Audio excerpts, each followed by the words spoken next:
como cuando te tiraste con Bernahoki, playo. Terry Trump. And De La Hoya working the body. Big shot. Mayorga is hurt. This could be it. He's down for a second time. Mayorga is disoriented. At 55, Oscar De La Hoya finally names 3 boxers he truly hated. Yes, you heard that right. The golden boy, the sports poster child, the man with the perfect smile and the perfect record, just admitted to hate. How does someone who built his entire image on being the all-American hero, the crossover superstar, admit to something so raw, so dark? Because behind that golden facade, 3 men didn't just fight him. They broke him. They attacked parts of him he couldn't defend with just his fists. Fernando Vargas questioned who he was. Ricardo Mayorga violated his family. And Floyd Mayweather tried to erase what he stood for. This isn't just boxing history, this is personal. The story starts in 1993 in the freezing mountains of Big Bear. Oscar De La Hoya was already the golden boy, fresh off his Olympic glory, training at altitude like champions do. His 1992 Olympic gold medal, won for his dying mother, had already catapulted him to national fame. He was boxing's future, the crossover star the sport desperately needed. Fernando Vargas was nobody yet, just a young amateur jogging through the snow, trying to make something of himself. Then he slipped. He fell face first into a snowbank, and Oscar De La Hoya jogged right past him, laughed, and kept going. He didn't stop. He didn't help. He just laughed and left him there. To most people, that's nothing. A joke. A forgotten moment. But to Fernando Vargas, that laugh became everything. It became the seed of a hatred that would consume him for nearly a decade. Vargas came from a troubled upbringing, the kind where every slight feels like survival, where disrespect cuts deeper than it should. That moment in the snow wasn't just embarrassing, it was emasculating. In the hyper-masculine world of boxing, where reputation is everything, Oscar's dismissal was unforgivable. Vargas built his entire ferocious persona around that chip on his shoulder. And Oscar? He had no idea he'd just created his most personal enemy.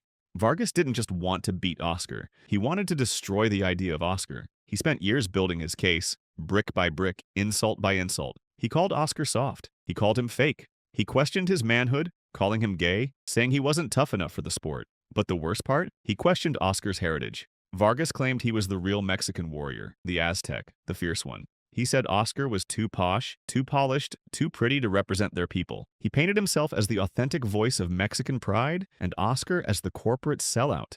And it worked. It got under Oscar's skin in a way no trash talk ever had before. This wasn't random insults thrown at a press conference. This was strategic. Vargas understood that Oscar's entire brand was built on being the Mexican-American hero. Oscar had 11 world titles across 6 weight classes. He had the looks, the charisma, the heartfelt story. He was supposed to be the role model, the bridge between 2 cultures. Vargas attacked that foundation relentlessly. Every interview, every appearance, he hammered the same message. Oscar wasn't man enough. Oscar wasn't Mexican enough. Oscar was just a pretty face selling out his heritage for endorsement deals. For years, Vargas kept this up, knowing exactly where it hurt most. Oscar admitted it himself. He said, "I actually hate the guy. Not dislike, not rivalry, hate."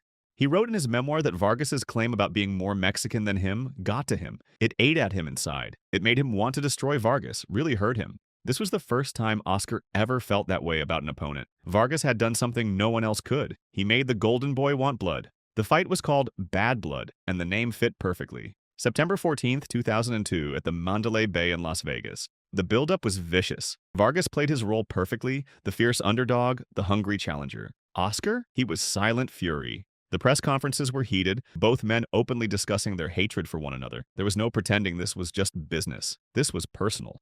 This was a grudge match in the truest sense. The boxing world knew they were about to witness something special. Not just a fight, but a war between 2 men who genuinely despised each other. For 6 rounds, they went to war. Back and forth, brutal, exhausting. Vargas brought everything he promised. The ferocity, the aggression, the Aztec warrior energy.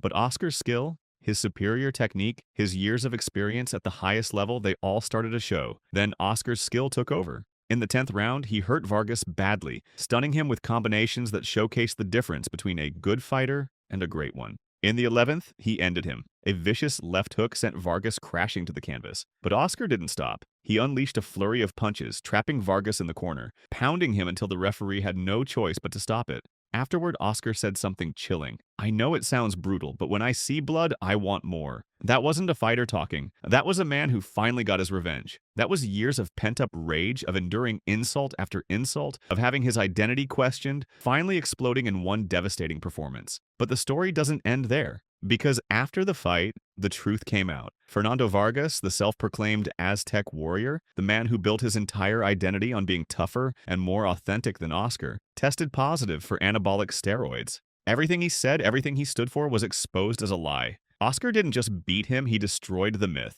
Vargas's macho persona, his claims of superiority, all of it crumbled. The real fraud wasn't the Golden Boy, it was the man who tried to steal his name. Before we go further, let me ask you something. Which rivalry do you remember most? Was it Vargas and the Identity War, or maybe what's coming next? Drop your answer in the comments, and if you're loving this story, hit that subscribe button. We've got more boxing history coming your way. If Vargas attacked Oscar's identity, the next man went even deeper. He attacked Oscar's family. And in the world of honor, of pride, of everything a man holds sacred, that's the line you never cross. Ricardo Mayorga didn't just cross it, he stomped all over it. Mayorga was chaos incarnate. They called him El Matador, but he was more like a gangster who happened to box. He treated press conferences like street fights. He screamed, he cursed, he slapped opponents. He had no filter, no boundaries, no respect. And when he got his shot at Oscar de la Hoya in 2006, he unleashed a barrage of insults so vile, so disgusting, that even hardened boxing fans were shocked. Mayorga didn't just insult Oscar, he went after his wife. He shouted, "Tell your wife to screw you the morning of the fight so you don't take a dive."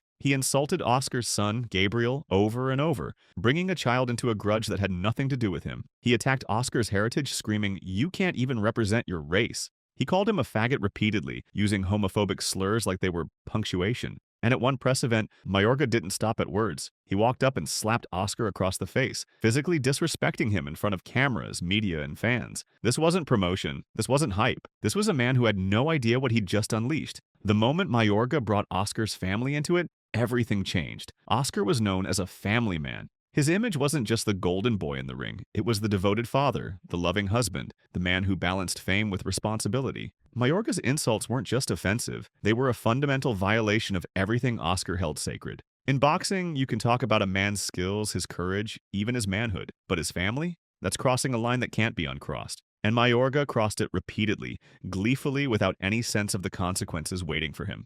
Oscar's reaction? He sat there, calm, quiet, listening. While Mayorga ranted and screamed and made a fool of himself, Oscar just stared. That silence was more terrifying than any comeback could have been. Because Oscar wasn't angry in the moment. He was calculating. He was already planning Mayorga's punishment. He promised calmly that he would give Mayorga the beating of his life. And to make sure everyone understood why, Oscar did something symbolic. He had his son's name, Gabriel, embroidered on the back of his trunks for the fight. This wasn't about a title. This wasn't about money. This was about avenging his family's honor. The fight was scheduled punishment. From the opening bell, Oscar was in complete control. He wasn't emotional, he wasn't wild, he was methodical, precise, cold. This wasn't the passionate fury he showed against Vargas. This was something colder, more calculated. This was a father protecting his family's honor, a husband avenging disrespect, a man executing a plan. In the first round, he dropped Mayorga. The cocky gangster hit the canvas, stunned, realizing too late that he'd walked into something he couldn't handle. Oscar kept coming round after round, breaking him down piece by piece. There was no urgency, no desperation, just systematic destruction. By the sixth round, Mayorga was done. His corner knew it. The crowd knew it. Mayorga himself knew it. Oscar dropped him again, then unleashed a flurry of over 20 punches, hammering him against the ropes until the referee had to step in and stop it. The TKO was brutal, but that wasn't the real victory. The real victory came after. Mayorga, the man who had slapped Oscar, insulted his wife, mocked his son, found Oscar in the middle of the ring and apologized. Publicly, in front of everyone. The cocky gangster, humiliated and broken, begged for forgiveness. Oscar didn't just beat Ricardo Mayorga, he broke him. He forced a man who showed no respect to show total submission. It was the complete vindication of everything Mayorga had violated. His family's honor was restored. The man who crossed the line learned what happens when you disrespect the Golden Boy's family. And while Mayorga attacked his family, the next rival went for something even more personal. His legacy. Floyd Mayweather Jr. wasn't like Vargas or Mayorga. He didn't insult Oscar's identity. He didn't attack his family. He did something worse. He represented everything Oscar hated about modern boxing. Mayweather was about safety, about defense, about protecting an undefeated record at all costs. Oscar was about action, about giving fans a show, about putting it all on the line. They were philosophical opposites. And when they finally met in 2007, it wasn't just a fight. It was a battle for the soul of boxing. The fight itself was the most profitable non-heavyweight bout in history at the time. 2 superstars, 2 egos, 1 ring. Mayweather won by split decision, but the fight revealed everything about their differences. Oscar pressed forward all night, trying to make something happen. Mayweather moved, circled, avoided engagement. After the fight, Oscar said, "If I didn't press the fight, there would be no fight." Mayweather countered with, "I outboxed him. I stayed on the outside and made him miss." One man believed in entertaining fans. The other believed in winning without getting hit. Both were right, both were wrong, and neither would ever respect the other's way. But Oscar wasn't done, not even close.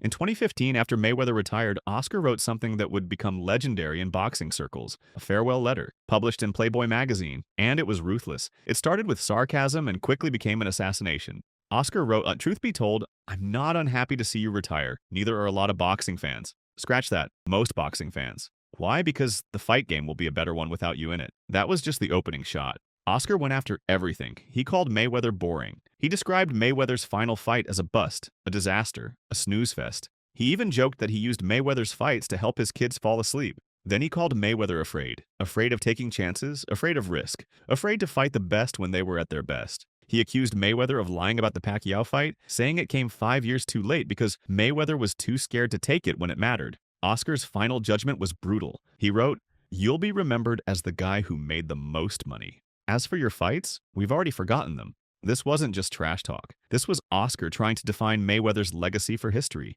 He couldn't change the 2007 result, so he attacked the meaning of Mayweather's entire career. He framed that perfect 49-0 record not as greatness, but as cowardice. And even today, years later, Oscar continues to use Mayweather as a symbol of everything wrong with modern boxing. The hate isn't personal anymore, it's philosophical, it's promotional, it's permanent. Through all these feuds, one truth became crystal clear. Hate didn't consume Oscar de la Hoya. It defined his fiercest moments. Each rivalry tested a different core part of who he was. Fernando Vargas attacked his identity, questioning his heritage, his manhood, his right to represent his people. Ricardo Mayorga attacked his family, crossing every line of decency and honor. Floyd Mayweather attacked his legacy, representing a style of boxing that Oscar believed was killing the sport he loved. And in each case, Oscar's response wasn't just about ego, it was about survival. It was about protecting the things that made him who he was. The Golden Boy image was perfect, polished, flawless. But perfection in boxing can look like weakness.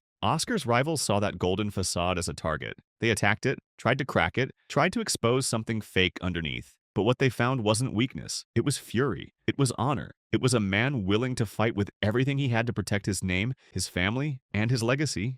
Vargas learned that the hard way when his steroid test exposed him as the real fraud. Mayorga learned it when he was forced to apologize in the ring. And Mayweather? He's still learning it every time Oscar uses his name to promote a fighter who actually puts on a show. Time has softened some of these wounds.